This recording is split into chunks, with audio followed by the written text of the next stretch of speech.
Well, Brock, we've been debating the future for Felix Hernandez. It feels like forever. Trade him, don't trade him, sign him to an extension, don't sign him. And finally, according to Bob Nightingale, USA Today, they actually did decide to make the decision. They're on the verge now of a $25 million a year deal, 7 years, $175 million.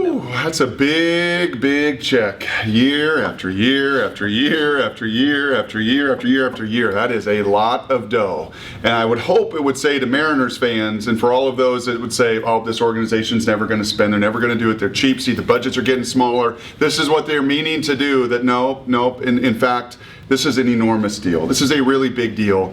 The only caveat is what we chatted about on the air, and I'm sure we're going to chat about a bunch, and the only little resignation I have in my gut is, was this a have to?